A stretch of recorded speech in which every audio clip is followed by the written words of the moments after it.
जब भी हम शक्ति, भक्ति और निस्वार्थ सेवा की बात करते हैं तो सबसे पहले स्मरण होता है अंजनी पुत्र हनुमान जी का। हनुमान जी केवल शक्ति के प्रतीक ही नहीं बल्कि विनम्रता, निष्ठा और समर्पण के भी प्रतीक हैं। आज हम जानेंगे भगवान हनुमान की। हनुमान जी का जन्म वानर राज केसरी और अंजनी माता के घर हुआ था। इन्हें अंजनी पुत्र और केसरी नंदन भी कहा जाता है। बाल्यकाल में ही इनकी शक्ति का परिचय मिलता है। कहा जाता है कि एक दिन बाल हनुमान ने आकाश में चमकते सूरज को फल समझकर निगलने का प्रयास किया। इंद्रदेव ने वज्र से प्रहार किया और वे बेहोश हो गए। इस घटना के बाद सभी देवताओं ने हनुमान जी को अपार शक्तियों का वरदान दिया, बल, बुद्धि, गति और अजेयता। लेकिन उनकी असीम ऊर्जा के कारण बाल हनुमान शरारतें करने लगे। तब आशियों ने उन्हें श्राप दिया कि वे अपनी शक्ति भूल जाएंगे जब तक कोई उन्हें याद न दिलाए। यहीं से हनुमान जी में विनम्रता का संचार हुआ।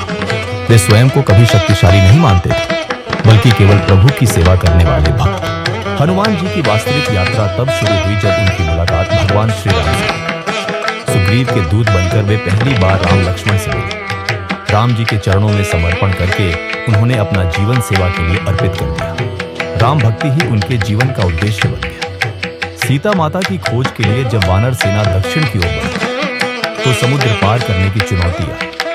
तभी जामवंत ने उन्हें उनकी भूली हुई शक्ति का स्मरण कराया। हनुमान जी ने जय श्री राम का उद्घोष कर महासागर लांघा।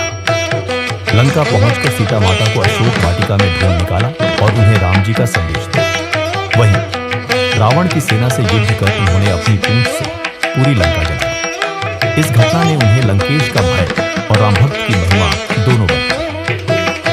लंका युद्ध में हनुमान जी का योगदान अमूल्य था। लक्ष्मण जब मेघनाद के बाण से मूर्छित हो गए तो हनुमान जी संजीवनी बूटी लेने हिमालय पहुंचे। औषधि पहचान न पाने के कारण उन्होंने पूरा पर्वत ही उठाया और लक्ष्मण की जान बचाई। उनकी वीरता और समर्पण ने राम राज्य की स्थापना में बड़ी भूमिका निभाई। हनुमान जी केवल शक्ति के देवता नहीं है, वे भक्ति और विनम्रता के भी प्रतीक हैं। उन्होंने कभी अपने पराक्रम का घमंड नहीं किया। वे हमेशा यही कहते हैं, राम काज कीन्हे बिना मोहि कहाँ विश्राम, यानी प्रभु राम के कार्य पूरे किए बिना उन्हें विश्राम नहीं। आज भी जब कोई भक्त सच्चे मन से हनुमान चालीसा या जय हनुमान का जाप करता है तो हनुमान जी उसकी रक्षा करते हैं। उनकी कथा हमें सिखाती है कि सच्ची शक्ति केवल शारीरिक बल नहीं बल्कि भक्ति, समर्पण और निस्वार्थ सेवा है।